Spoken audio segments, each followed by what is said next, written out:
لما ادور على سكوتر عملي وفي نفس الوقت على قد الفلوس اللي احنا عارفينها، ان ما يكونش عالي قوي في البادجت، في نفس التوقيت ان انا حاجه تقدر توديني وتجيبني، وفي نفس التوقيت تكون كواليتي اعتقد ان هي كويسه مش وحشه، يبقى هكلمك النهارده على المارينو سبورت. المارينو سبورت هو سكوتر نازل على فكره بقاله فتره طويله في السوق المصري، ما خدش حقه قوي قصاد اس واي ام. بس النهارده انا مش هعمل لك مقارنه ومش هقول لك الكلام الكتير ده اللي هو ان انا هقارن لك في فرق السعر، بس هو سكوتر عملي جدا.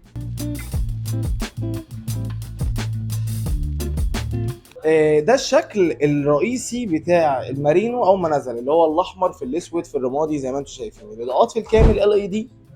عندك التانك بتاعه 5.5 لتر، السكوتر 150 سي سي، الفيرجن ده كاربراتير، العداد هاف ديجيتال مع هاف انالوج. القعده بتاعته عايز اقول لكم كويسه، انا طولي 175 وزي ما انتم شايفين يعني قعدته عامله شبه كده لاوربت 2 هنقول مثلا لو حاولنا نقارن. الاضاءات لو انتم شايفين ده كده نور التفلون، نور العالي والواطي، تمام، وصوت الكلاكس حلو كده. طيب وكمان عامل لك زرار انتظار، اعتقد الانتظار مفتوح قدامكم كده. فايه اللي بيميز مارينو سبورت؟ انا بحس من وجهه نظري السعر بتاعه، لان النهارده سكوتر اس واي ام لو جينا بصينا لها، لان في الاول والاخر انا ما يفرقش معايا الشركات، يفرق معايا انت اللي بتتفرج عليا. اس واي ام النهارده لو جينا اتكلمنا في فيدل 4 اللي لسه نازل، هنتكلم في فوق ال 90,000 يعني 93 92 ايا كان بقى، كل معرض بيبيع بسعر، فاحنا دي حاجه ما تخصنيش. فالنهارده السعر بتاع السكوتر ده هيختلف. يلا بقى نشوف، هاخد لكم كده لفه سريعه حوالين المارينو سبورت ونشوف ايه قصته. لو جينا بصينا هتلاقي الشكل الامامي للمارينو سبورت مميز جدا جدا، مدبب كده زي ما انتم شايفين. الاضاءات في الكامل ال اي دي، في فتحات للتهويه كده لو طلعنا فوق شويه. الحلو كمان ان هم عاملين لك الفرامل هنا سي بي اس. يعني ايه سي بي اس؟ يعني توزيع الفرامل بيكون 70 30، ودي طبعا بتكون حاجه كويسه. وعندك هنا على المساعد عامل لك كفر زي ما انتم شايفين كده، حامي اكتر عشان الشحوم اللي بتطلع ما تبهدلش الدنيا، وكمان بتحافظ كمان ان الميه ما تخشش المساعد من جوه. بالنسبه للجنوط هنا اعتقد ان هي هتكون 12، هنشوفها مع بعض. هتلاقي الجنط هنا 120 70 12 بالشكل اللي انتم شايفينه ده. وهنا برضو هتلاقي فيه فتحات للتهويه شكلها حلو قوي ما شاء الله. والاشارات موجوده في الضلع كده في الجنب، شكلها برضو حلو قوي، وهفتحها لكم عشان كمان تشوفوها. بصوا شكل الاضاءه الامامي بالرنجين اللي قدام دول عاطين شكل هجومي قوي، يعني انت لو شايفه في الضلمه هتحس ان انت ده وش ريس مش وش سكوتر. والاضاءات بتاعه الاشارات برضو ال اي دي، تمام. وعندك علامه المارينو نفس علم ايطاليا بالظبط.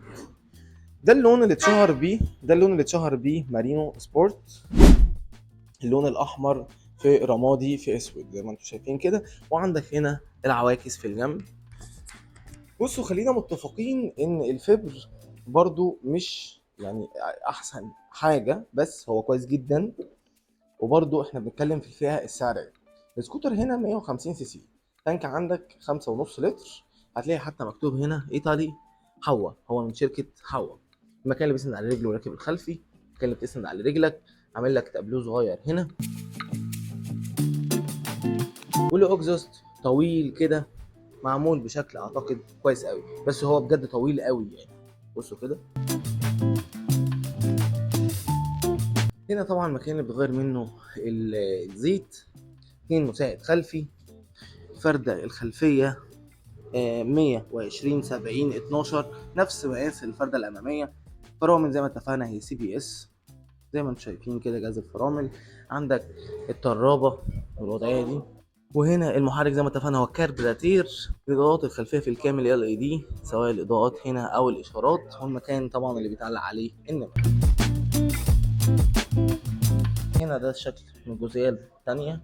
وعندك طبعا عصايه منافيلا، دبوس جانبي، سناده النص، وعامل لك كمان يو اس بي مودم عشان بقى كل الناس بتحتاجه. والحلو كمان ان في الفيرجن ده عمل لك تايب سي عشان لو تليفونك بيتشحن تايب سي يبقى عندك هنا الكيبل.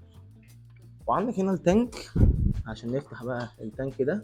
التانك عامله لك بين رجلك كده، فتح بمفتاح زي ما اتفقنا، هو 5.5 لتر، تمام.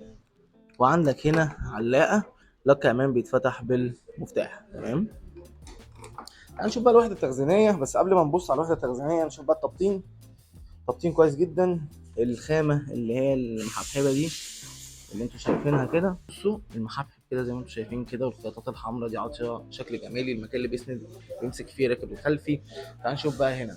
اولا البطاريه عندك هنا، ايه اللي بيميز ان البطاريه تبقى تحت الكرسي؟ عشان في الشتاء لما هي كانت بتبقى هنا كانت بتسبب مشاكل. تحت الكرسي بتبقى متصانه وكمان ما بتتسرقش.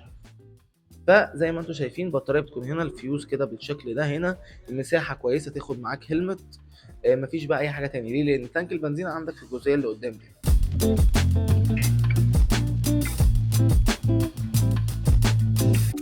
تانك البنزين قلنا 5.5 لتر. لو جينا بصينا ده شكل العتب كده، شكله حلو قوي ما شاء الله، الله اكبر.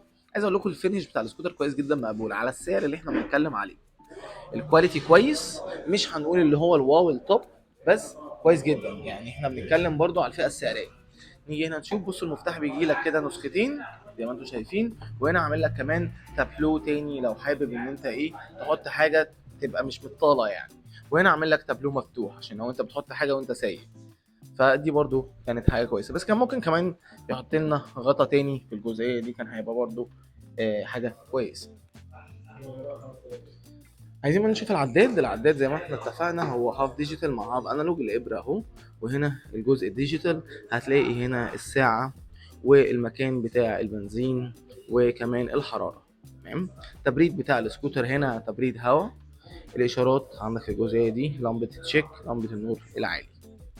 المقابض والكتل عاديه جدا، اللي هي هنا زرار الانتظار، اضاءه التابلو، النور الواطي، وزرار طبعا المارش، وعندك نور عالي وواطي، اشارات الكلاكس. المقابض كويسه جدا وعاملينها باحترافيه، انا شايفها ان هي كويسه. بصوا ممكن ناس تعترض، بس صدقوني انا بتكلم على الفئه السعريه. لو انت شايف ان في سكوتر في الفئه السعريه دي احسن من ده، اطلع يا باشا قول لي والله كده، وهعمل لك والله عنه ريفيو. عامل لك كده سكرينه صغيره كده ماشيه ماتشنج مع التابلو الامامي، عاطي شكل جمالي قوي وعاملها بلون اسود، فدي حاجه كويسه. ده كده يعني حاولت المه لكم في بعض دقايق كده معدوده. اتمنى ان انا برضو ايه بجيب لكم كل جديد اول باول.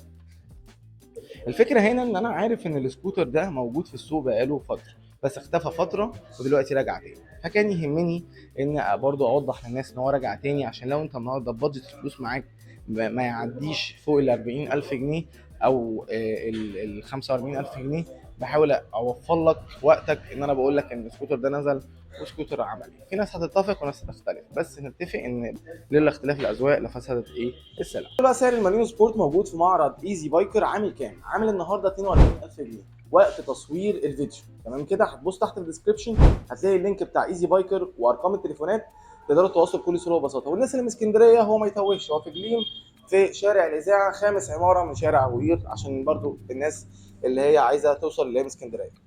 اتمنى ان انا اكون افدتكم حتى لو 1%. ما تنسوش تعملوا لايك وسبسكرايب وشير سبسكرايب. ولو عندكم اي تعليق حطوا لي تحت في التعليقات. وعلى فكره مش شرط عشان انا موجود في المعرض فما تقوليش مثلا لا الموتوسيكل السكوتر ده حلو ولا وحش، لا حط في التعليقات، انا ما بمسحش كومنتات. خليك يا باشا اديني نقد بناء، يعني قول لي النهارده لا السكوتر ده والله كان معايا وكان في مشاكل 1 2 3 والله ما هشيلها. الناس بتخش تتابع. وعلى فكره لو انت جديد ولسه عايز تشتري السكوتر ده او اي حاجه انا بعمل عليها ريفيو، اكتب في الفيسبوك اسم السكوتر هتلاقي جروب كامل على السكوتر او على الموديل اللي انت عايز تشتريه. ساعتها هم هيقولوا الحاجات اللي واجهتهم عشان هم اشتروا قبل منك. دي كده كانت معلومه على السريع. اشوفكم ان شاء الله الريفيو الجاي. سلام.